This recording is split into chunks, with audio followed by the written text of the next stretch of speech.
Hello, and welcome back to Safe Space. This is the show that's dedicated to people of color in the LGBTQIA plus community. Every week, I try to bring to you a new and fascinating story with an amazing guest, and today is no different. Today's guest is a queer radio personality, host of an award-winning news podcast, and then also founder of E3 Radio and Qube. Ladies and gentlemen, please welcome Anna DeShawn. Anna, how are you? I'm wonderful. Thank you so much for having me. I really appreciate you. Thank you for accepting the invite. I'm so glad that you're on, and I'm so excited for you to share your story with all the guests today.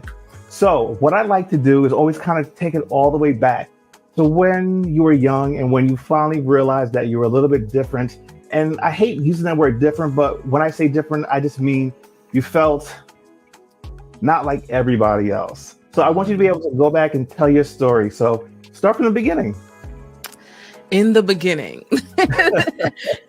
I'm a girl from the south side of Chicago. That's my beginnings. I grew up with my parents, my sister, who is 17 years older than me. So she was another mom, a big family, huge family. My mom is from Mississippi. I've got family in the South. My dad family is in Chicago, and I'm truly a South Side kid. I grew up as a gym rat. My dad is a coach, educator. I grew up with him and playing sports my entire life, playing instruments my entire life, loving music, definitely working middle class family, and extremely blessed. I grew up in the church. I'm that Monday, Wednesday, Saturday, Sunday kid.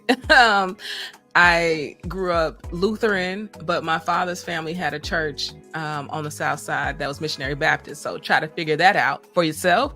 Okay, that was my story. 2 Easter speeches kid here, 2 Christmas speeches here.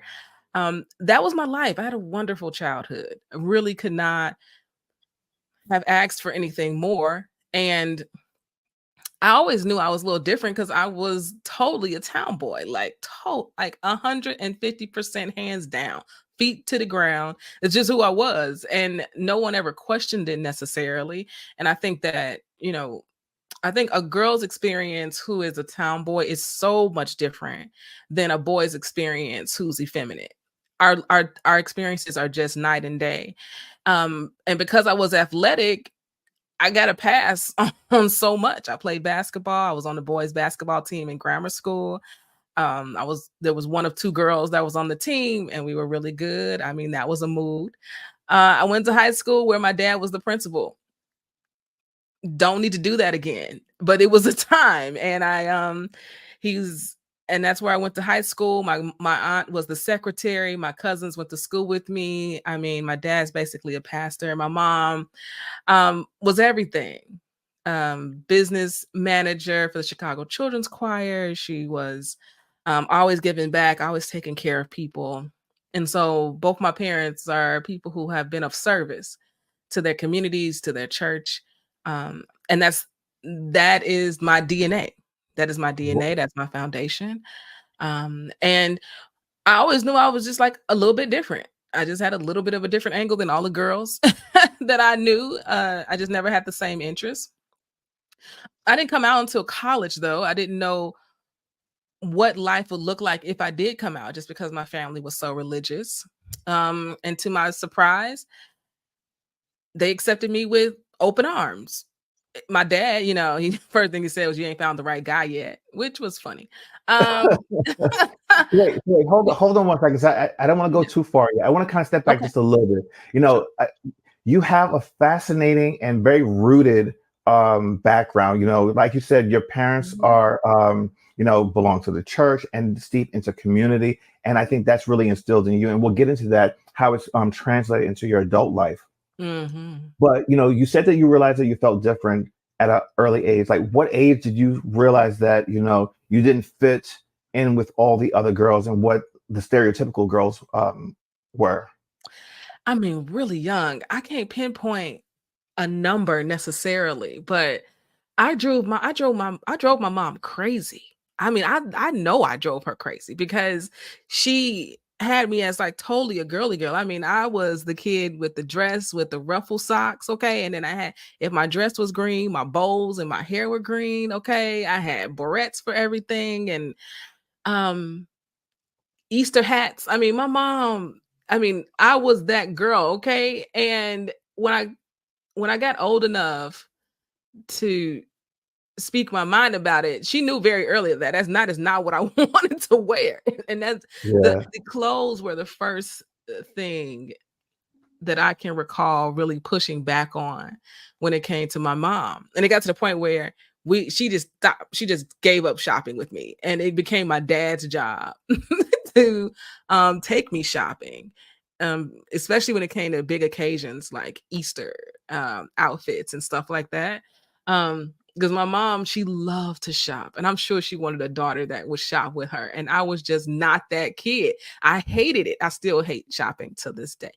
And um I can't pinpoint an age, but it was definitely my clothes and how I wanted to present myself, which was the first thing that really stood out. Like, maybe I know I'm different because my cousin over here, she loves it. She would love to go shopping with my mom. She loved dressing my dolls and those Mm. dolls and doing their hair, and they would look the exact same every time she came back. Whatever she left it as, that's how them dolls looked when she got back. And it was just never who I was. It just never was who I was from a very, very early age.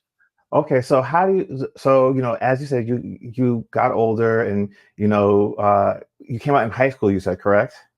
No, I did not come out in high school. I came out in undergrad. Okay, undergrad. Yeah. Talk about that experience and how that transpired and the relationship that you had with your mother and your father, because it seemed like you guys were a very tight-knit family. You had a very Mhm. strong upbringing. So what was that like? Anxiety filled, scary, a lot. I mean, in undergrad, I definitely built a chosen family where if all went wrong, they was like, we got you. Like that was something I was actively doing because I just really didn't know how it was gonna go. I really did not. So when I went home to come out, um, I'm almost certain I told my sister first, and she was like, oh, "Okay," and then she started putting some pieces together. Because at the time, my girlfriend at the time would come home with me for the holidays. And so she was like, "Is that your girlfriend?" I was like, "Yeah," and she's like, now that makes sense. And so she started putting the pieces together pretty quickly. Um, I don't know if I told my mom or my dad first, but my mom and I had a wonderful conversation. We both cried, and she told me that she always knew. She just never thought I was going to say anything.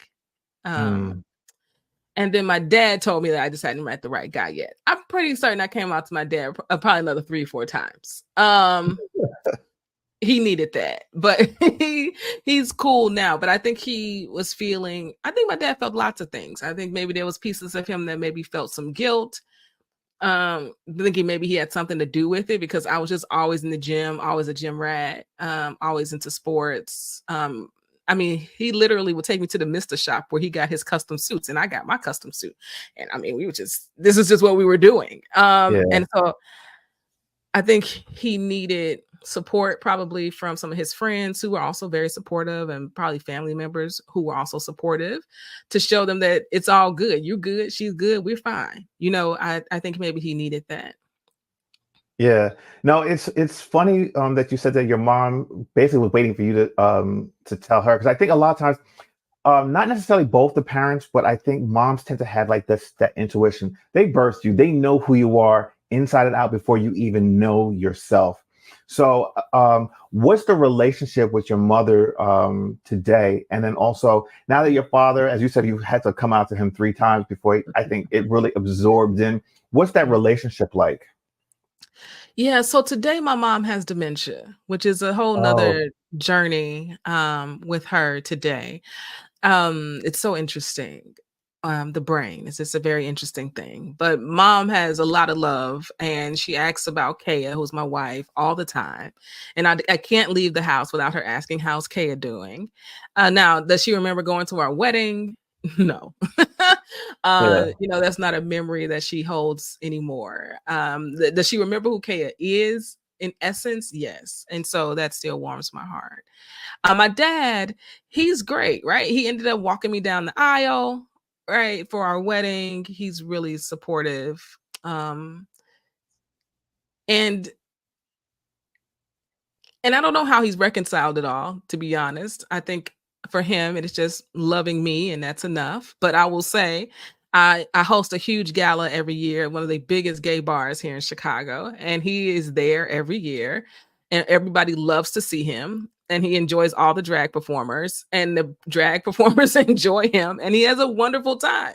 And I'm sure his friends, and I'm sure he never thought, 30 years ago that would ever be his truth. That would be yeah. anything that he would ever do. But he does it every single year. So, and it's a fun time and everybody loves my family. Yeah. Well, that's awesome. Let me tell you something. The one thing I know, parents love us and they're going to show up for us. Now, I want to step back just a little bit. Talk about your experience of how you navigated from, undergrad until the moment you met your wife, and then we'll get into that relationship a little bit later. But I really want to just kind of dive in, and see how you start to navigate and move in the world as you're coming into your own adulthood, and now acknowledging this is who I am and this is how I'm going to show up in the world. Yeah, a lot happened in between college and meeting my wife.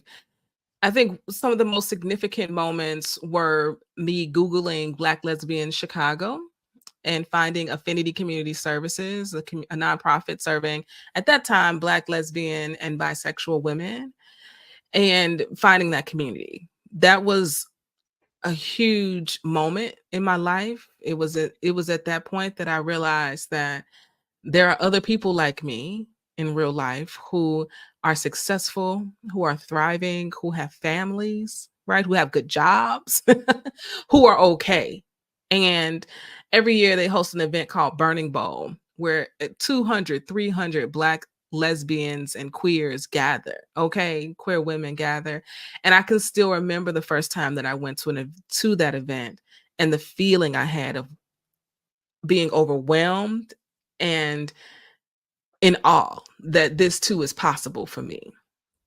And so I became very involved in Affinity, leading groups, volunteering. I eventually sat on the board, became board president over many years. And it just became a very important part of my life, and where I began to learn about Black lesbians and queer women who had come before me, right? And sort of some of the history of Chicago and the work that they did.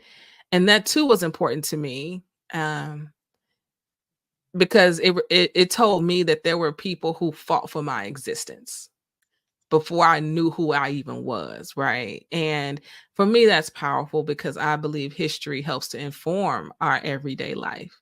And if Absolutely. you know, and Not if enough people actually believe that, and I think mm. that's where our downfall as a community is. History absolutely informs what is happening today. And if we don't know it, it will repeat itself. And that's what we are experiencing today. We are Yes, experiencing a repeat of history, and I'm living in it. We are living in it. And we must be present about that because it's absolutely happening. And so that was like probably the one of the biggest moments in between that time period for me that really helped to shape who I am today for sure. Um, from undergrad, I went and got my master's in communications, ended up coming back home, being in another long-term relationship, finding my footing in corporate America, whatever that means, and spending next 12 years at a tech startup doing online broadcasting and really being excellent, but always being pulled to do my own work, always being pulled to tell stories that I wanted to tell, which were stories about Black folks and queer folks, and reporting about what was going on in our communities because I just never felt like it was being done, and and that's the work that I wanted to do, So yeah. yeah.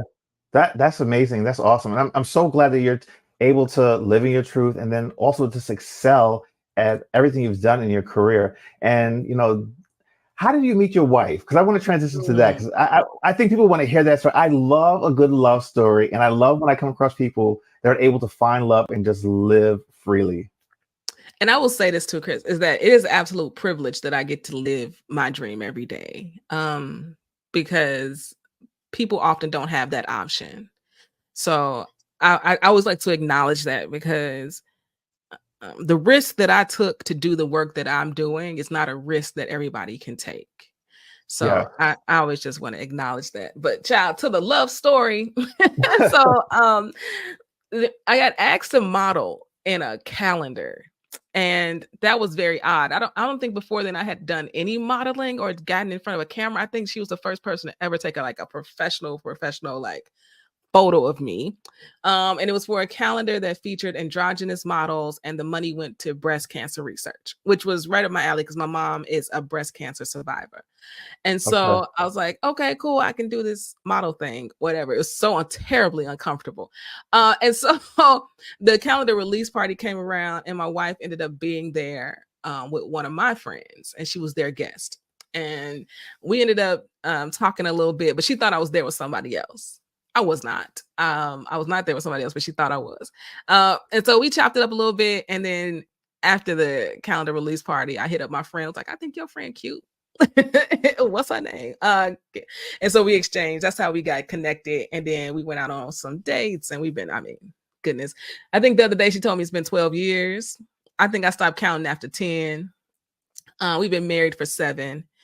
Oh, well, Uh, congratulations. Thank you. Thank you. So yes, that's the abbreviated version, but um I was dating for a long time, coming out of a long-term relationship, and dating was fun for me. Okay. And so let me tell you, I almost lost her for sure in a moment, because bachelor life was good. I'm just saying. Okay. But Okay. there was nobody like her, and she just fit. I think people say, "Oh, you'll just know." There's some truth to that. It's so cliche, but there is some truth to it. I think in my experience, it feels like she's always been here. It feels like she Can was I always around. Like, can I just comment on that? You said yeah. something that my husband says all the time when we tell our stories. He said it just felt like you were always here. Like there was never a space where you weren't there, and it's so true. It's cliche, but it's so true. When you know, you know. I Yeah. people that watch this show and know me on social media, I've told the story umpteen times, but when I met him, I knew almost instantaneously. Like within that Mhm. first week, I was like, "Yep, we're gonna get married." Not that I thought that marriage was ever anything that I would really want in my life, but I Mm. instantly knew, like, "Oh my God, this is the person I'm supposed to be with," and Wow. you just know. So I totally get it. I totally get it. Yeah, it's so surreal, but it's so true. So true. Yeah. So you guys have been together for 12 years, married for 10. What's life been like for you guys? Married for 7, Oh, but married for 7, sorry. yeah, no, you're fine. Life is good. I mean, life is good. We've moved a few times um over the years, and just grown, right? So she moved into my bachelor pad and turned it into her closet, because my wife is a diva. Um and, and and this is how she gets us to move to other places, is that she just fills her stuff up everywhere. Because she knows how to get to my Virgo spirit of this is too much for me. And so we ended up buying our first home right before COVID, and going through that whole life of COVID life together here in the house. And I don't know. I have no complaints about life. And she supports my work. She supported me taking this big risk, which um, I feel incredibly blessed by, because when you go from having, a steady paycheck every 2 weeks to deciding you're about to take a big leap and follow what you feel like you've been called to do Your in your life, passion. your passion, right?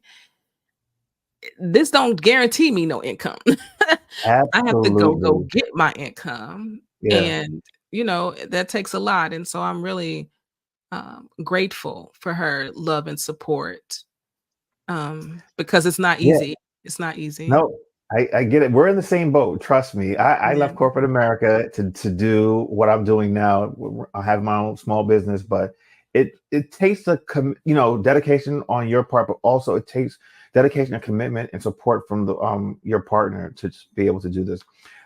This is actually a great segue because I want to talk about those businesses and how you're thriving in what you're doing now.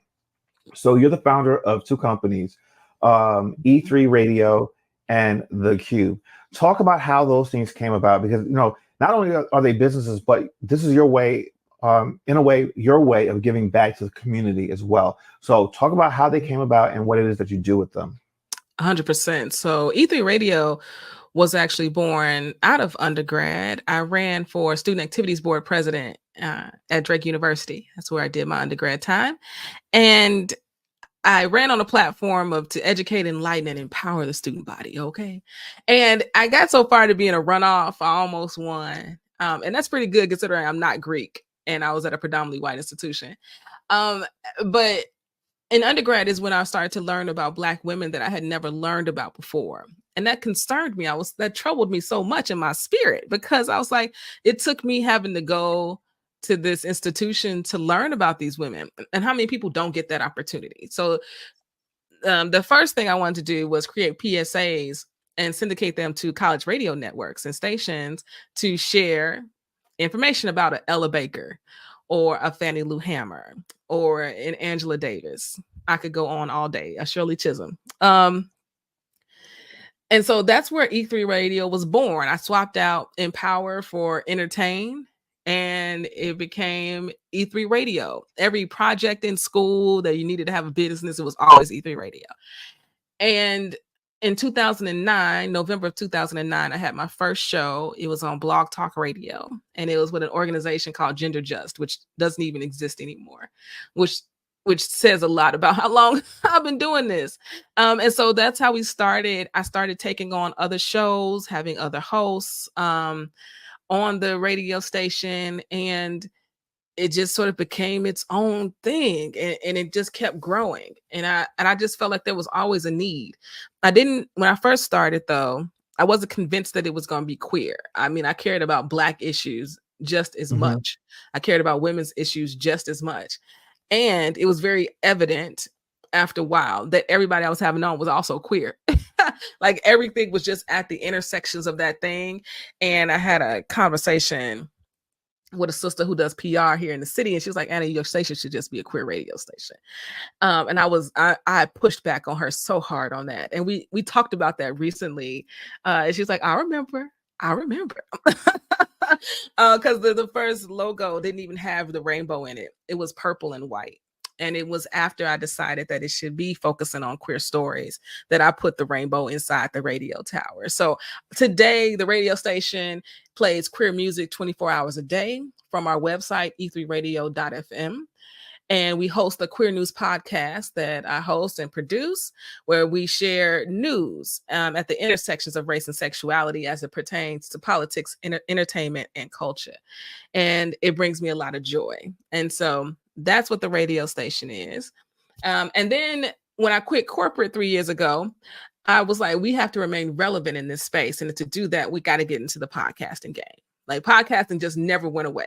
We always had an RSS feed because we were online, Blog Talk Radio, etc. But it was whatever we were doing live is what ended up on that feed. But to be intentional about podcasting and what it means to continue to connect with our community, because everybody wanted things when they wanted it. Like there was a drastic shift on how we take media in from 10 years ago to how we take it in today. I mean, DVR Yeah. changed the game, right? So Yeah. I was like, we got to get into the podcasting space. And so that's where the Qube was born, because we couldn't find Black podcasts that we wanted to listen to. We couldn't find queer podcasts we wanted to listen to. And so if you can't find it, you got to build it yourself. Right. And so that's what we decided to do. And that's how the Qube was born. So e to the power of 3 is to cube something mathematically. And it came to me in the shower to just put a Q on it and make it the Qube. And so that's how the Qube was born. Can I tell you something? You're speaking to my spirit right now. I'm going to tell you why. A lot of things you're saying are things that either I've experienced or what I've done. Like a lot of my really good ideas or a lot of things that I do have come to me while I'm in the shower. And I think part of that is because for me, like bathing is like a ritual where you can kind of go in and you let the world just kind of wash away. I don't think of anything. I'm not trying to think of, oh, what I got to do next. I just kind of, my mind is kind of free. So when my mind is free, a lot of those ideas and thoughts can just kind of flow in. And that's where they come from. So it's just kind of funny that you said that because I can definitely relate to it. Yeah. Yes, indeed. Yeah. So with the Qube, like what type of podcast? I understand that it's a queer podcast, but like who are the type of guests that you have on? How many days a week do you do it, or is it once a week? You know, that type of stuff. For sure. So let me start with Queer News. So Queer Okay. News is our award-winning podcast, and it absolutely brings me joy to do this podcast because mainstream LGBTQ media is very white. It just is what it is. And there's not a lot of conversations at the intersections. And when it is, it's always tragic news. And I'm just like, we are more than that. So Queer News brings me a lot of joy because I get to tell the stories that I want to tell that I feel like folks are not hearing. And so we drop that podcast every Monday by 7 a.m. And it's usually 4 to 5 queer news stories. And I keep it pretty short. It's usually 20 minutes or less. It gets a little bit longer if I got a lot to say about something, but usually 20 minutes or less. So I want people to be able to take it in on their ride to work, on their ride back home, on a Yeah. workout, and it's just my voice. So you can also only take that for so long. The longer episodes are the interviews, and I love interviewing people in the community, the Lena Waifs of the world, the Imani Rupert Gordons, the Samsons. I've interviewed lots of folks on the podcast, and it does bring me a lot of joy for that. So that's the Queer News podcast. When it comes to the Qube, people have called it like the Black Spotify, the Black Queer Spotify, whatever resonates with you. But I want it to be a place where people can go find the best Black and Brown podcasts. So today we have 60 podcasts in our network on our platform. We have also created our own Qube original podcast that tells the stories at the intersections of race and sexuality. So I'm looking to build this platform that does not exist out here in the world. You're not going to find these podcasts on Apple or Spotify because they weren't built for this.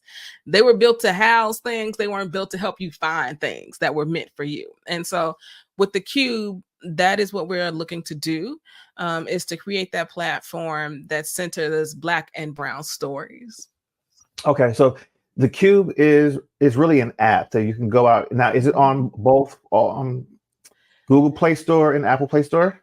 Not yet. So I am actively looking for investment to build out the actual application. Today, you can find it on our website, theqube.app, THEQUBE.app, and you can begin discovering today all this content I know you can't find nowhere else. You just can't find it. No, I hear you because it's so hard to find really good podcasts, and especially podcasts that really talk about and are from people that look like us. Yes. And that's the reason why I do this show. I really wanted a show that was dedicated to people of color because it's so hard to find. A lot of times people of color don't get the acknowledgement and that status to be able to put this stuff out there for other people to consume. It's typically your Caucasian counterparts that they don't have to work for it. They say they want to do it, they do it, and it's up there and out there to the world. So I hope that by us creating our own spaces and putting it out that will allow people to see themselves, to see that there's someone else that looks like you, that's been through the same things that you have, and just find community. Speaking of community, and I want to give you your flowers right now because I know you were just recently awarded the Equity Illinois 2024 Community Pride Award. Congratulations. Oh, thank you so much. Yeah, that happened. Yeah. Talk about that experience. It was wonderful, right? So Equality Illinois is our civil rights LGBTQ organization, and they exist across the country. If you're in a large state, I'm sure there's an equality near you. Okay, there's an equality Florida, there's an equality everything. Okay, and so they fight on our behalf as it pertains to civil rights, politics, culture. And so I really appreciate the work that they do here in Illinois. We're one of the most protected states for LGBTQ folks, period. We could always be better, but we're really protected here. And it's because of the hard work that they've put in. So to be recognized by them as this community awardee, it meant a whole lot. It meant a whole lot.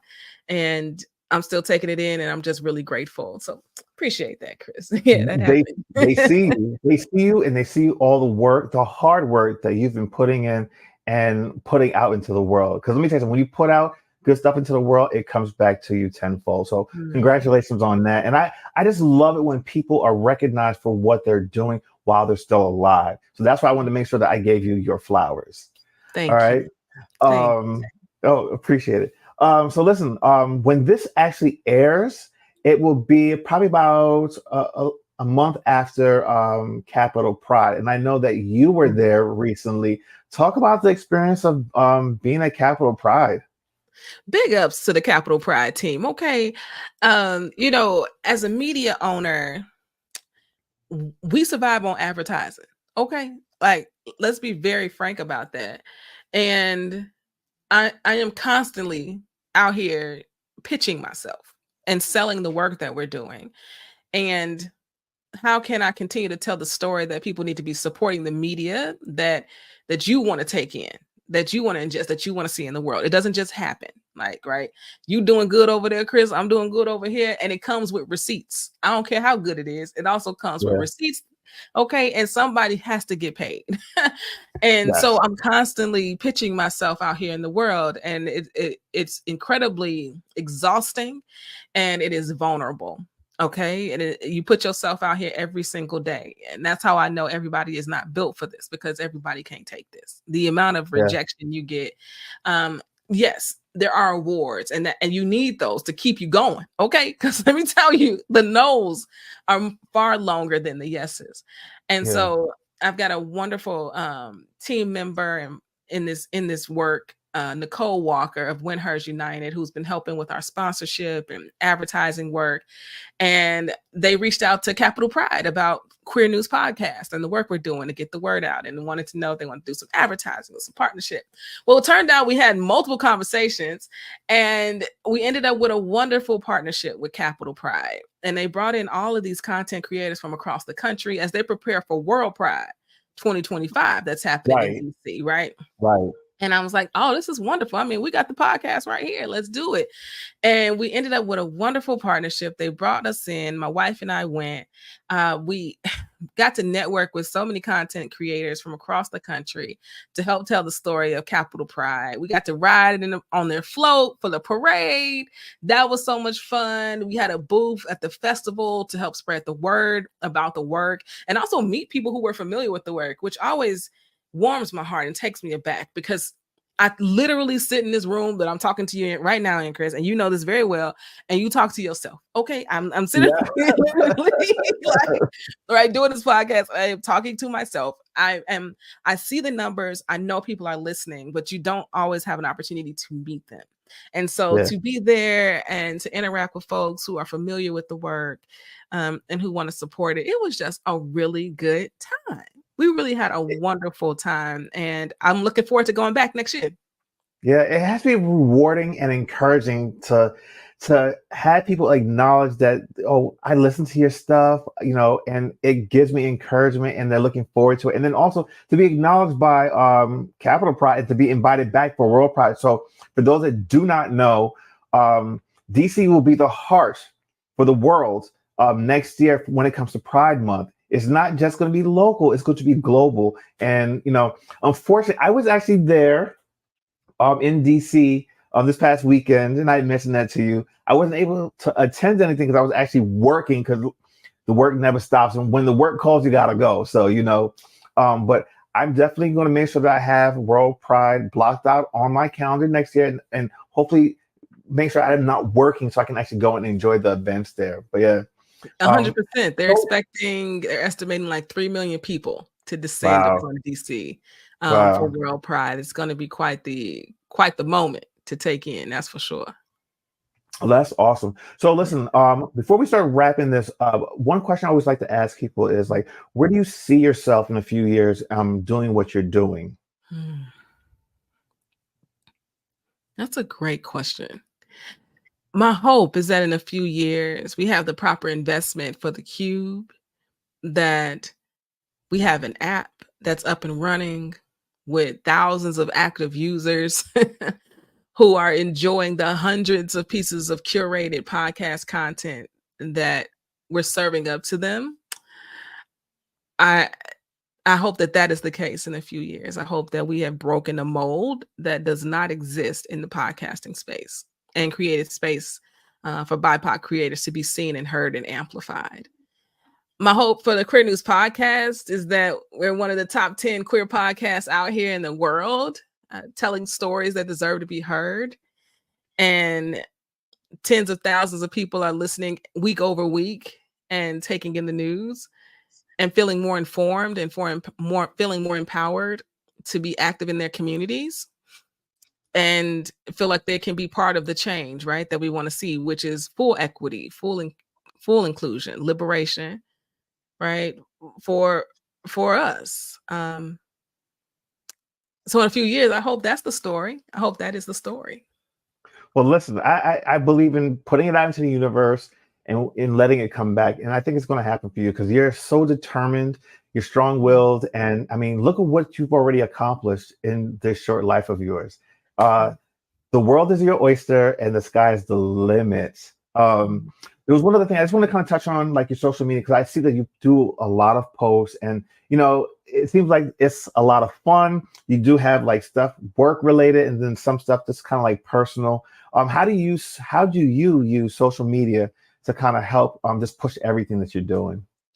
I use each platform differently because my audiences are different in each of those platforms. And so it didn't start off that way, but definitely as time has moved and these platforms continue to change, I definitely use each one differently. So Facebook are like my old school people. They've known me since I started this thing in November 2009. Okay, that is the tribe on Ride or Facebook. die, ride or You die. know what I mean? So that's what's on that platform. Instagram are new folks because my old IG was hacked, and so my new Instagram, I'm trying to share more personal things so it doesn't just feel like work things.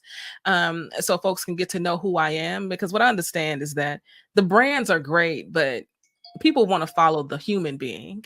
They Yeah. connect with people. People connect with people. Um, and so I'm lurking to do a better job of sharing more of myself on Instagram and sharing more of my thoughts, um, and being okay with what my opinion is and saying it out loud, which is a very vulnerable thing today. Social media is a wild place. Um, but being able to stand 2 feet down on what I actually believe. And so Instagram is that place for me. TikTok is fun. TikTok is fun. TikTok is where I started sharing queer news. It's where I have found the most interaction, the most growth. I have a ball on TikTok.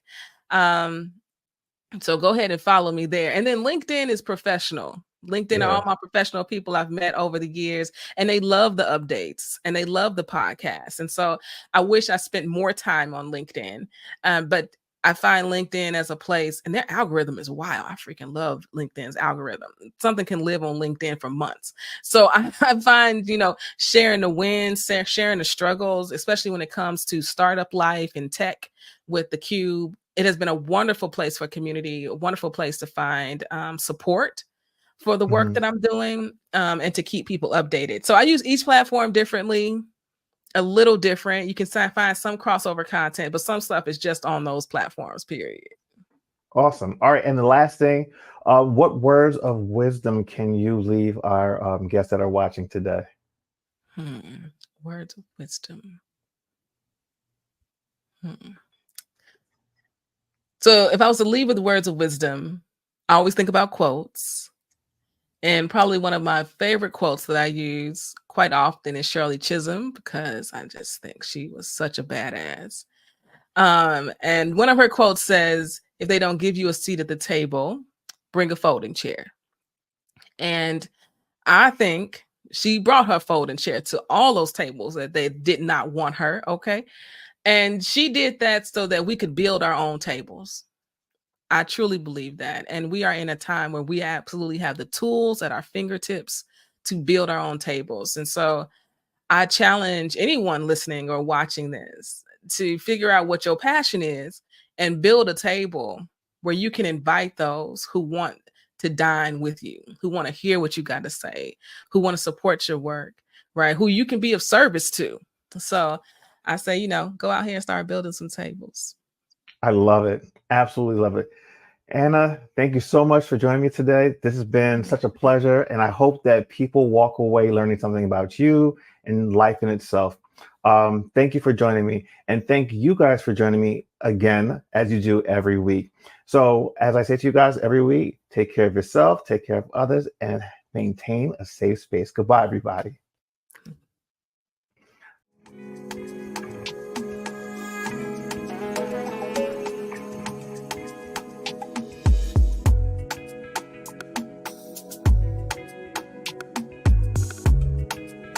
Thanks for watching this show on Indie Media. Now, if you're watching here on YouTube, make sure to subscribe, like this video, and hit the notification button so that you can get notified when we drop new videos every week. See you guys next time.